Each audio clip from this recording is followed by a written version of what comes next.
I call to order this regular meeting of the Board of Public Works this Tuesday, June 6th of 2023. First up, we have messages from board members. Do we have any messages from the board? Next, we have petitions and remonstrances. This is the opportunity to make public comment about something that is not on the agenda. If anyone is attending the meeting and would like to make public comment on something not on the agenda, now is the opportunity to do so. If you are on Zoom, you can use the chat function or the raised hand function to indicate that you'd like to make a comment. And if you're in person, you can approach the microphone.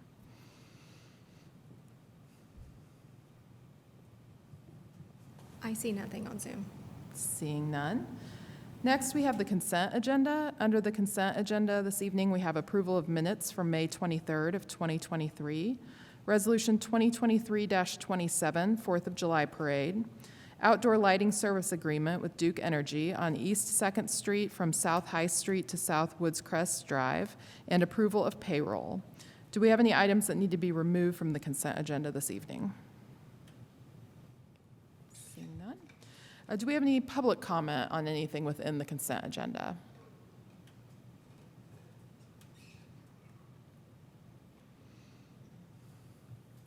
There is nothing on Zoom. Seeing none, is there a motion?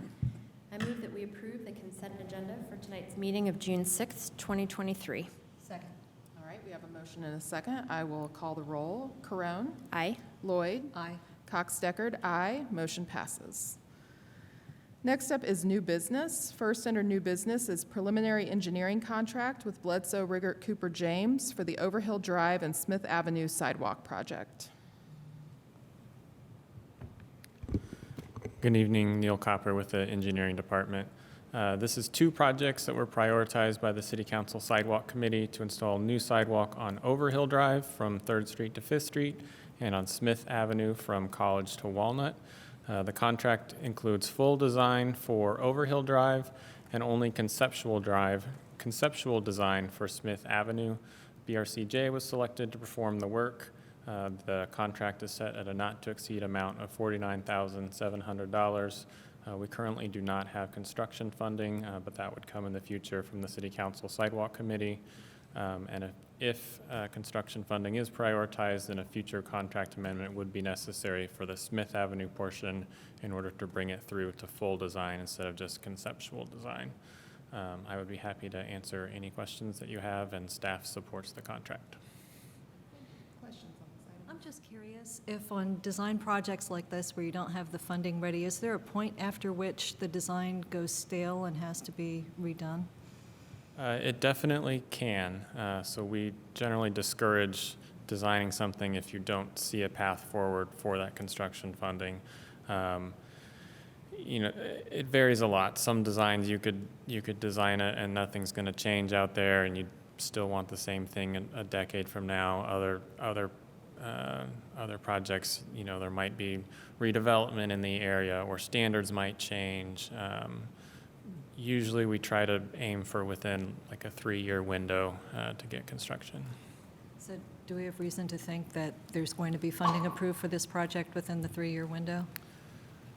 We hope so. The Council Sidewalk Committee is they kind of determine that. In the past, they have had a pretty good rolling schedule of, they always try to keep a mix of design and construction in their budget, so they're not doing a ton of design in 1 year, and then the next year they can't even fund all the construction, or doing all construction in 1 year and they don't have anything queued up for the next year. So with these two projects going, I think it's a pretty decent balance for them. They could still choose to not fund the construction. We never really know what they'll do, but it is likely that within the next few years that they would pursue them. The Overhill location, it doesn't currently have a sidewalk at all. Is that correct? So this would be a totally new sidewalk. And then the Smith Avenue project references that is connected to the College Avenue and Walnut Street design plan. So that will the design of that be informed by the process that's happening currently in studying that corridor? It may for sure. So the initial reason that Smith is just a concept design right now is just because it's a complex space. We're very limited right of way. There's a lot of utilities. We honestly, when we look at it, we're not sure what you would do here. So before we commit to full design, let's do that. It will also be considered in the College and Walnut corridor study that's going on right now, and that study may have some information, but honestly, those are pretty focused on, the north-south of College and Walnut. It will also consider interactions east-west, but it probably wouldn't tell us too much about how we would do a sidewalk east-west on Smith. Was that what you were asking? Yeah, I was just thinking about how, all of the considerations kind of fold into each other. So like the feedback that is happening right now with the Walnut and College corridor study, I think Smith Avenue is a very unique kind of space that requires special consideration. So it doesn't surprise me to see it on here as an opportunity to study that and get feedback on what's even, from an engineering perspective, what's possible. I was just curious how, like, the two processes of evaluating it from the perspective of this contract and the feedback that is coming in from the bigger corridor study kind of are going to work together hand in hand. Yeah, it's a great question, and definitely we're involved in both. So we will be getting the feedback from the College Walnut corridor study. If there's something relevant, we'll of course incorporate it. But there's no explicit connection between them. Other questions on this item?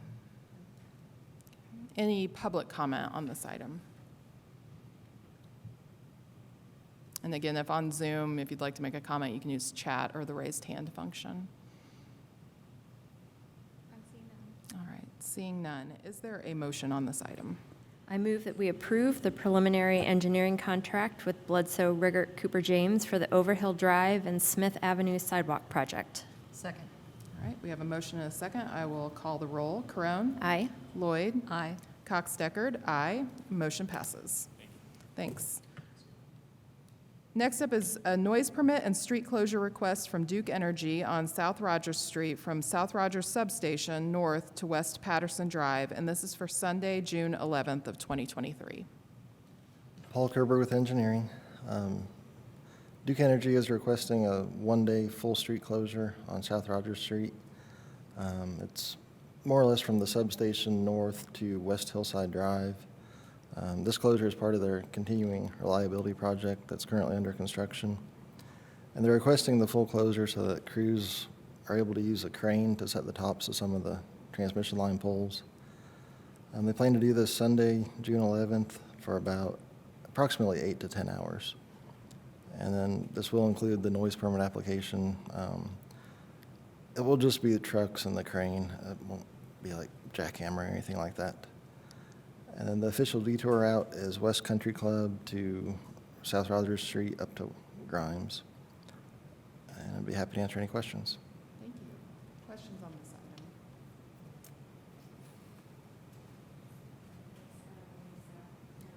I think in the work session, we talked about how the residential properties would have local access to be able to get into their driveways and other needs they might have along the roadway. Yes, they will.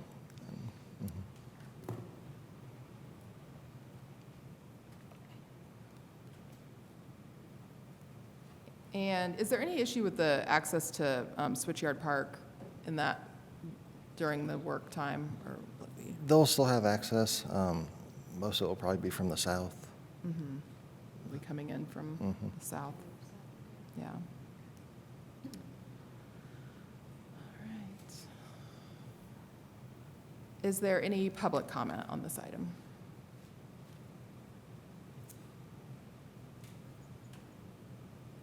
I see none on Zoom. All right. Seeing none, is there a motion? I move that we approve the noise permit and street closure request from Duke Energy on South Rogers Street from the South Rogers Substation north to West Patterson Drive on Sunday, June 11th, 2023. Second. All right, we have a motion and a second. I will call the roll. Corone? Aye. Lloyd? Aye. Cox-Deckard, aye. Motion passes. Next up is sidewalk closure request from the Standard at Bloomington on North College Avenue from June 19th to June 26th of 2023. Paul Kerber with engineering.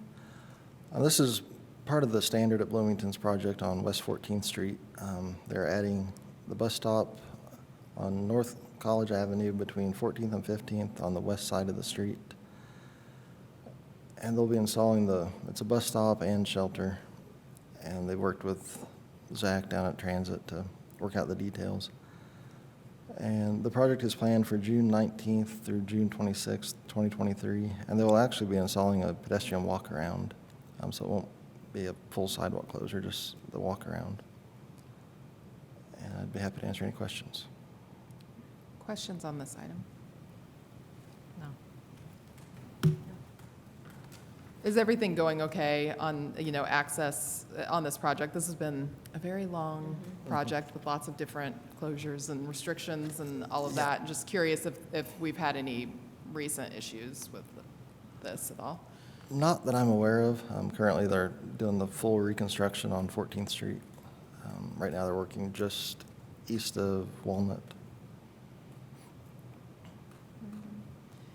Any public comment on this item? I see none on Zoom. Seeing none, is there a motion? I move that we approve the sidewalk closure request from the Standard at Bloomington on North College Avenue from June 19 to June 26, 2023. Second. All right, we have a motion and a second. I will call the roll. Carone? Aye. Lloyd? Aye. Cox Deckard? Aye. Motion passes. Thank you. Thanks. Next, we have lane and sidewalk closure request from Monroe County on South College Avenue. This is June 12th to June 23rd of 2023. Hi, it's Alex Gray from Engineering.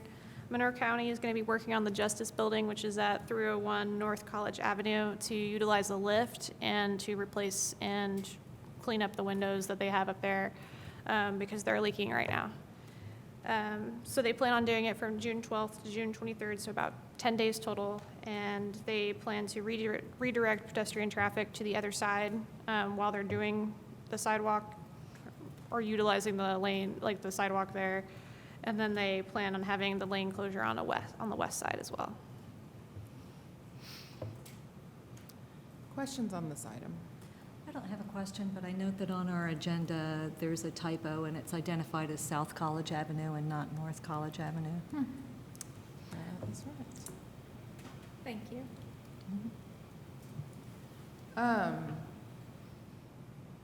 Are they keeping the sidewalk open in front of the entrance? Like, are people who are going to the Justice Building going to be accessing the regular entrance of the Justice Building? That I am not sure. I know they have their map up there, and it looks like it's closed, like across the whole part of the block. Front, yeah. It's kind of, their entrance is kind of funny. It's hard to tell in the picture. We'll double check on that one because I think that's the only accessible entrance, and we'll need to make sure that they can provide something. Yeah. Or actually, Richard Kreider might be online. He might be able to, yeah. He might be able to answer that because he's the one that has sent in all the application information. Richard, can you hear us?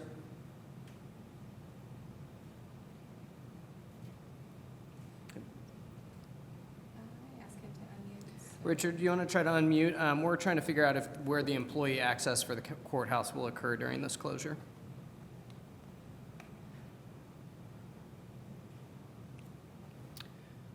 I think at the northeast corner of the block also, as long as you can get to, there's also a diagonal walkway Yeah. from the northeast corner, so we'll confirm. Oh, The main entrance will be open Okay, via chat. We Great. couldn't hear him. yeah. Perfect. It's- Thank you, it's just- Richard. It's a busy building. There's a lot of activity. Okay. Good to know. Any other questions on this item? All right. Any public comment on this item? There is no comment.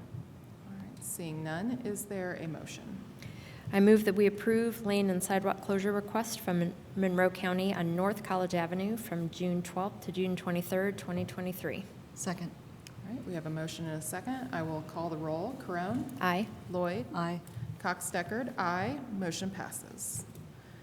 Next up, we have temporary sidewalk closure request from City of Bloomington Utilities on the west side of Indiana Avenue from alley north of Kirkwood to 6th Street, and this is June 6th through June 16th of 2023. Hi, it's Alex Gray again. So the City of Bloomington Utilities, or CBU, is working over in the Kirkwood parking lot over there with IU, and they've been in coordination with IU because they're adding some, I believe it's conduit into the parking lot, and then they're going to have to go across Indiana Avenue, and which will take up the sidewalk, and then they'll have the lane closure that they're going to shift. It'll start off on one side, and then they'll switch it to the other. But the sidewalk will have to remain closed the full time that they're doing work. And I did get an update from Jane today that it's moving smoothly with their work, and they are planning to hopefully finish it by Friday, so, or on Friday, I guess. All right, questions on this item?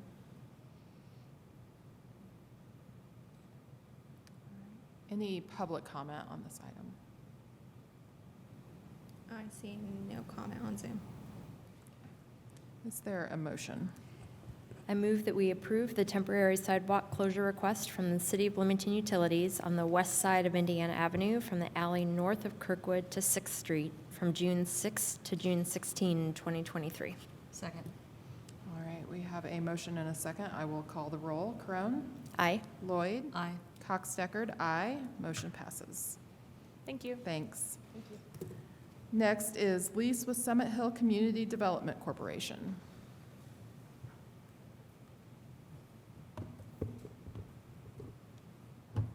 Hi, Chris Wheeler, City Legal.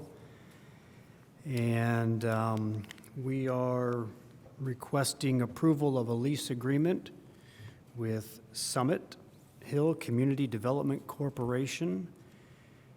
Summit Hill was created or formed by the Bloomington Housing Authority a few years back to house City of Bloomington Land Trust and other extended programming of the BHA, and this is one of those extended programs. The property in question is located at 1050 North Summit. I think yesterday at the work session I referenced 1007 North Summit, but that's actually the headquarters for BHA and Summit. So it's basically right across the street from what we're talking about, which is 1050. This property used to be the home of a water tower that utilities owned. They decommissioned that water tower, and in the process of decommissioning also had to do some soil remediation, which they completed successfully under a voluntary remediation project with IDEM. And at this point in time, the property has no use restrictions on it from an environmental standpoint and is a suitable place for Summit to construct a mixed-use property, a mixed-use structure that would include a licensed daycare and several affordable housing units for rent. The city believes this would be a good project and wishes to engage in a lease agreement for 99 years. Some of the high points of this lease agreement would be that there will be mutual hold harmless agreements between the two parties. There would be no subletting of any of the property without approval by the City of Bloomington. The tenant would be solely responsible for any repairs and maintenance on the property, including any structures that the tenant might place there. Tenant will also be required to maintain insurance and show proof of insurance annually on the structures located on the property. There are additional bells and whistles, and I'm happy to try and answer any questions that the board might have. Thank you. Questions on this item? I've got a question that's outside the rental agreement, but I'm curious if you know the licensed daycare that's going to be operated there. Do you know who's going to operate it? I don't think they know that at the moment. If they do, I'm not aware. Okay. What about an even tentative timeline for design and actually construction of that project? Also don't know that. Okay. Sorry. I wish that Nate, the individual that I've been working with BHA, was able to be here tonight, but he had a prior commitment and was unable to attend. So I'm happy to, I have those right here, and I'm happy to talk with Nate about it and get that information passed on to you somehow.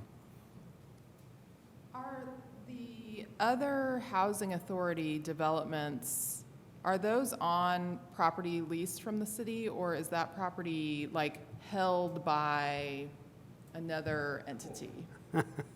I'm going way back into the archives. I'm just curious, like if this is a process that has been done before, or is this actually like kind of a new collaboration, I guess? I'm taking notes. I also don't know that answer. You're testing my ability to know things about the Bloomington Housing Authority that I simply don't know. I suspect that the folks at hand might know, and I'd be happy to talk with John Zodi about it. BHA was established in 1961 for the first affordable development housing units completed in 68. Let me get through that. Employs staff at 30. It probably doesn't talk too much about the land and the. No. I'm also, and this is my own governmental ignorance about the structure of Bloomington Housing Authority and how does that interact with the city? Is it like utilities in the city? Like it's basically So I believe another it's going to entity? be quasi-governmental, just like utilities and Bloomington Transit. In that those department heads, I believe, are recommended at by the administration, by the mayor, to the boards of those agencies to approve, like the department head and such. So I know we interact with those, like Kate and Vic, and with the directors of both BT, CBU, and housing in the Bloomington Housing Authority in that same way through like cabinet meetings and such. But yep, my take, I think it's a very similar setup to like BT or CBU in that regard.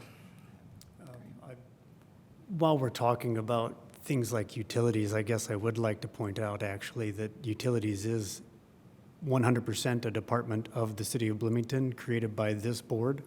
It's 100% city. It's not quasi-governmental, it is governmental. Thank you. That's Yeah. why the attorneys are here. As far as BHA, however, I just really don't know how they're structured. I know that in my capacity with HAND over the years, we've done several projects with the BHA. So I know that they're very heavily involved with the things that the city's trying to accomplish through affordable housing, et cetera.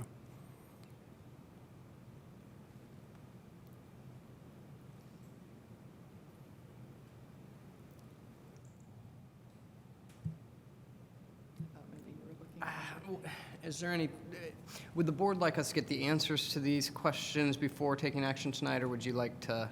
No? Okay. We can certainly follow up and provide the informational answers there, but. I would be curious, I sense we might have a public comment. All right. Why don't we go to public comment, and then we can come back. Let's go to public comment, hear a little bit more, and then we'll make our next steps.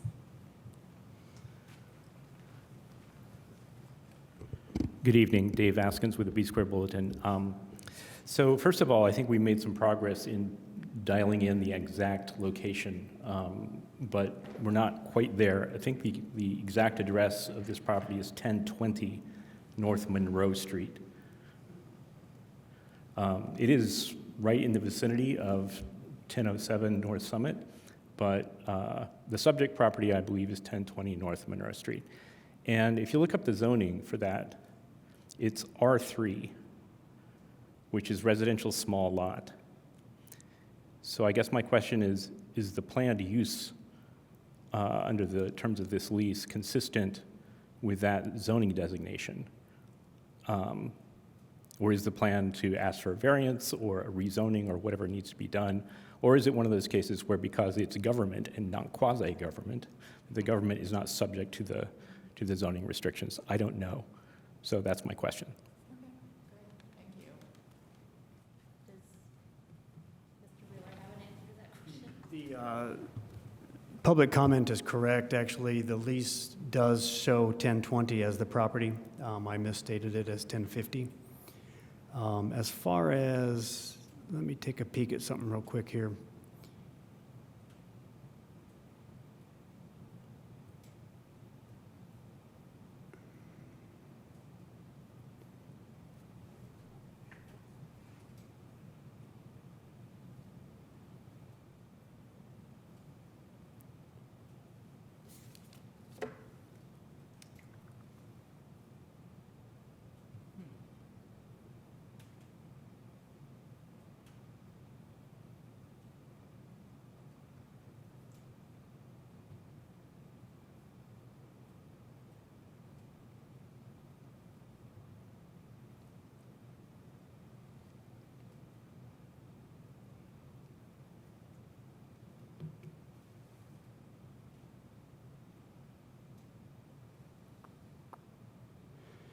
I know that BHA was securing a variance for the property. I think they did secure one, and they renewed it recently.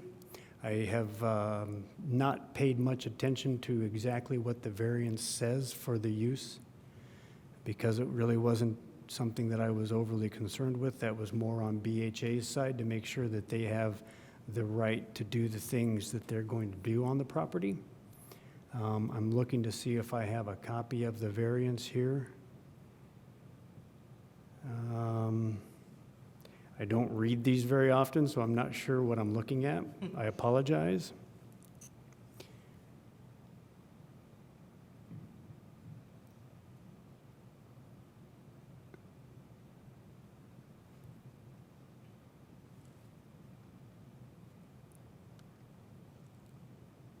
These are rather lengthy.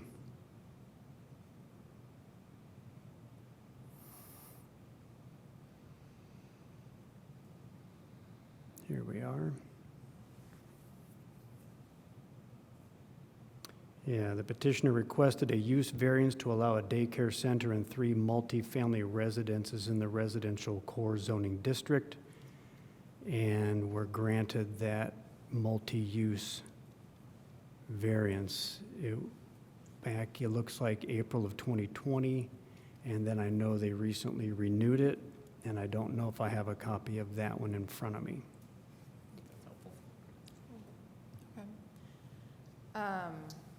Well, sounds like that is resolved. Just a quick lease interpretation.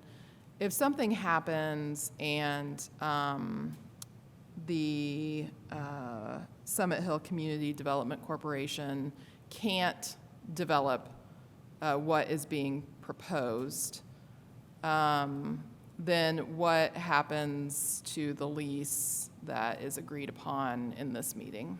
The uses that have been stated, which are the multi-use conditions, which would be the daycare facility and the affordable housing units, if those cannot be accomplished, those are the only things they're allowed to do on that property. And the 2 parties are able to terminate the lease whenever they want to by agreement. And so we would be able to terminate the lease at that time if they weren't going to be able to use it for those limited purposes. Any other questions on this item?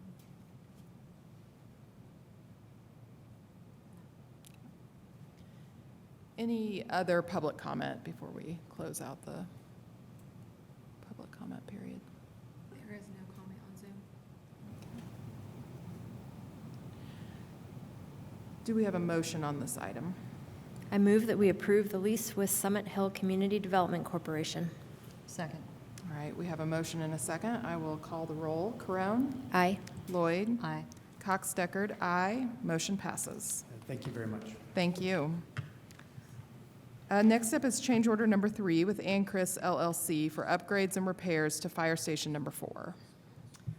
Adam Wason, Public Works Director, on behalf of J.D. Boroff, our Facilities and Operations Manager. This is the final change order for the Fire Station number 4 remodel project, and this project will then close out. These are the total amount of the change order. Sorry, let me scroll a little further.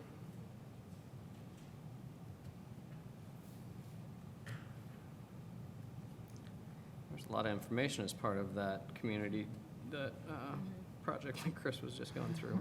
All right, so the total change order for change order number 3 is $5,410, and this is due to when they were working on the old apron, concrete apron, there was some drainage system that took on water, and